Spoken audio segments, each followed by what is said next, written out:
Hello guys, welcome back to my channel again. So na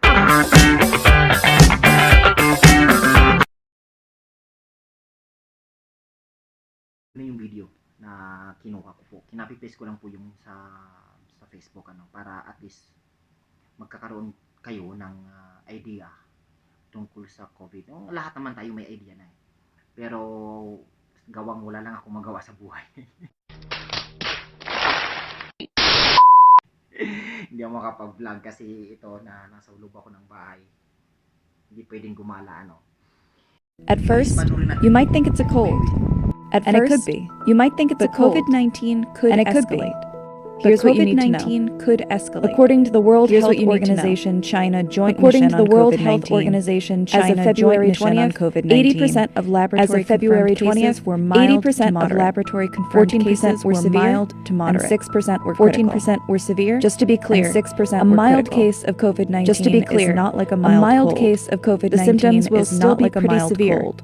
Anything less than needing oxygen puts you in this category. Anything less than needing oxygen severe cases do need supplemental oxygen. Severe cases critical ones are defined by respiratory or multi-organ and critical ones are defined by respiratory or multi-organ failures of having the disease vary. Treatments depending on which category the disease vary.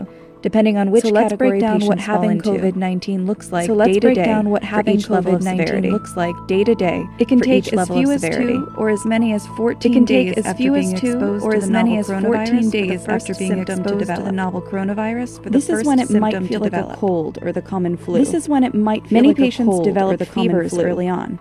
Many the World Health Organization China Joint Mission saw that about 88% China Joint Mission saw that about 88% of people who had another study out of China had a fever that while only 44% of patients had a fever on admission to a hospital, 89% eventually developed one. 89%. But there have been some cases that led with gastrointestinal But there have been some cases that diarrhea, led with gastrointestinal vomiting and or diarrhea, nausea, vomiting may appear a couple of days before respiratory symptoms. May appear a couple of days before respiratory symptoms. Because COVID-19 is a respiratory disease. Because COVID-19 that means for most patients the virus will start and end. That means for most patients the virus in the early days of infection the virus invades lung cells. In the early days of infection the virus specifically this can damage the cilia. The hair-like projections that move around to keep airways clear. The hair-like projections that move around to keep airways clear when cells get infected and debris. They die and shed off. When cells get infected, adding to the debris, they die and shed your body's ability adding to the debris out of the lungs hindering your body's ability to keep stuff the inflammation causes damage and damage causes the inflammation causes damage and damage and this cycle could continue until there's no healthy tissue and this cycle could continue until inflammation might explain why a dry cough and inflammation might explain why a dry cough same goes for shortness of breath and phlegm production same goes for symptoms that can appear around this time are fatigue other symptoms that can appear around this time are fatigue, joint or muscle pain, sore throat, chills, and a runny nose. Or muscle pain. By day 5, chills and a runny nose. Conditions by day 5, patients with pre-existing conditions, and it usually takes about 7 days for a person to go to a hospital. And it usually takes about 7 days mild cases, though, usually clear up by this time. Mild cases, though, usually moderate to critical cases will have developed pneumonia. Those with moderate to critical cases range from non-life-threatening to severe, which can range from recovery time for these patients could be anywhere from a few days. Recovery time for these patients could be anywhere from a few days. Severe and critical cases, though, symptoms can escalate into acute respiratory distress syndrome. ARDS is an illness that happens when fluid builds up in the lungs. ARDS is an illness that inflammation triggers a flood of immune cells. Inflammation triggers a flood of immune cells. They're usually isolated to infected areas, but they're usually isolated to infected areas, but sometimes which is when the immune cells start killing anything in their path. Which is when the immune cells start killing anything in their path. ARDS is often fatal.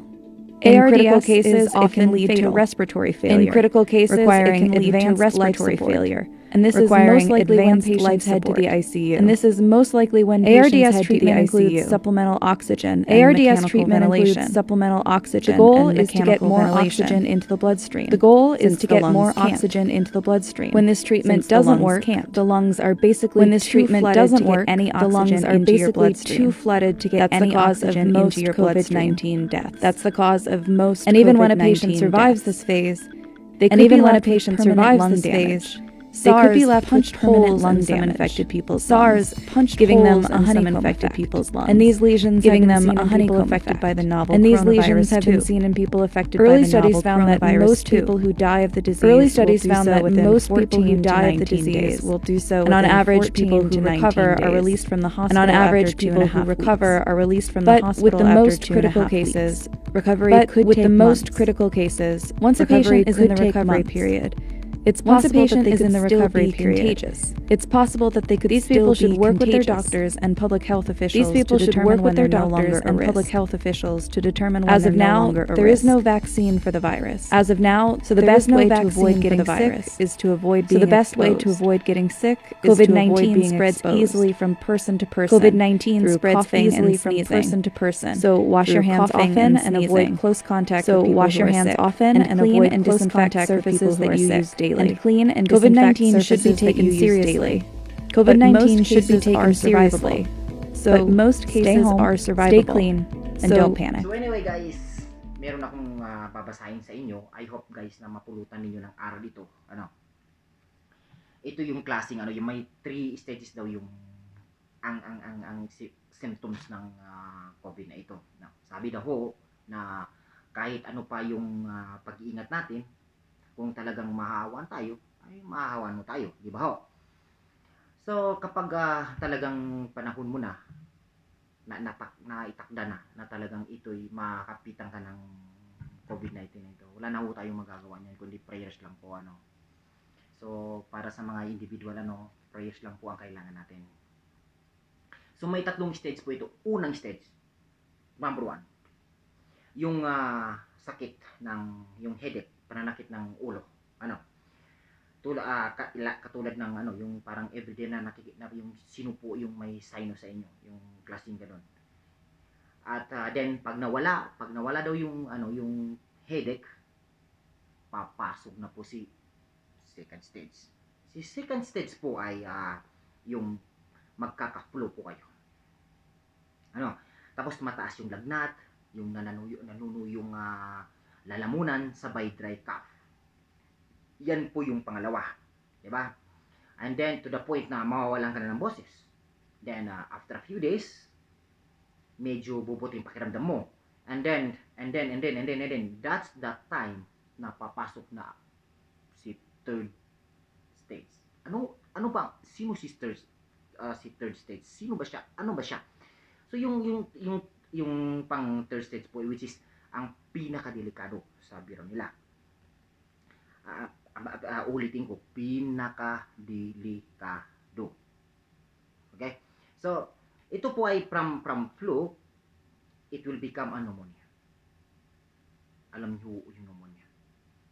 Mahirap po ang pneumonia. No?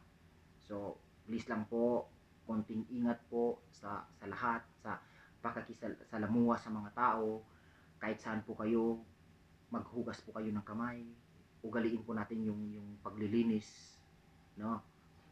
And then and that time ang air ay passage ng lungs para daw siyang barado yung ano. And then nahirap ka sa sobrang huminga, nahihirapan po kayong huminga. At ang sabi daw dito, ang the best remedy ay mag-prepare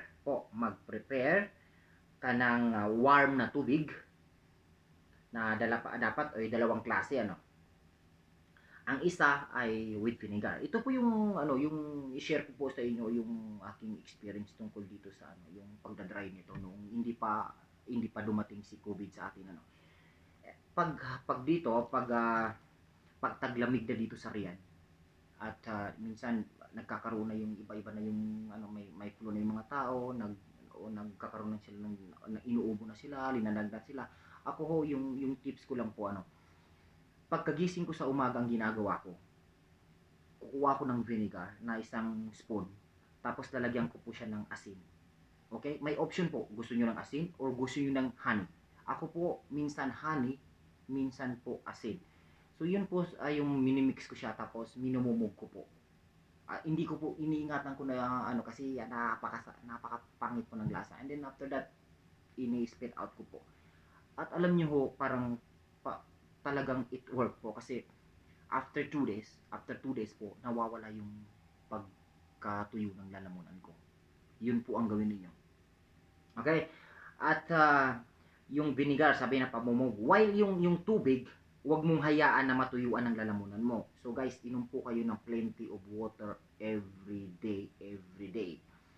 And then, ang sabi daw dito, time to time, sige inom ng tubig, huwag mong hayaan na matuyuan ang lalamunan. Na-repeat ko na po basahin ano. Okay lang, at least naintindihan niyo ng maayos. Thank you very much. And then, pwede rin if kaya mong kumain ng bawang. Oh, sino ba sa inyo ang nakakakain ng bawang? Oh, ako hindi ko kayang kumain ng bawang. Sakit, hindi kaya. Yung sinasabi ng garlic, ano. If pwede, ngumuya ng luya. Luya pwede ho. Pero yung garlic, wag po ang garlic. Pero luya, okay, approve po yan sa akin. So, ang importante, hindi matuyo ang lalamunan mo. So guys, hanggang dito na lang yung short video ko ano. I hope guys na makatulong ito sa ating lahat yung sinabi ko na ano, kahit na meron kayong mga katanungan at least kahit papaano naintindihan niyo yung sinabi ko dito. O wag po tayo magpanik ano. Dastan lang po mga kabinas. Manalangin po tayo na sana okay po tayo lahat, yung mga frontliner, mga doctors, mga nurses. Thank you so much po sa inyong lahat, sa lahat. At sa lahat tayo actually frontliner tayo. Hindi lang po yung nurses and doctor, pero sila po yung nasa hospital. Tayo naman po tulad ng mga cleaner, tulad ng mga nasa sales lady, mga waiters sa restaurant. Lahat po yan, frontliner po tayong lahat. Hindi lang po natin pwedeng sabihin ang doctors lang po ang frontliner, ang nurses lang po ang frontliner, ang radiographer lang po ang frontliner, lahat po tayo. So lahat po tayo ay mga hero.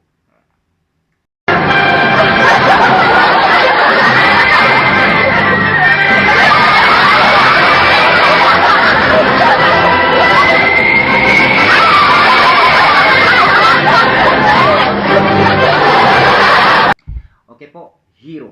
Like sa proman. So thank you guys. Thank you so much for spending your time sa aking channel guys. Thank you so much. Thank you po. Mag-ingat po tayo. Keep safe po tayo. Dasal lang po tayo. Thank you.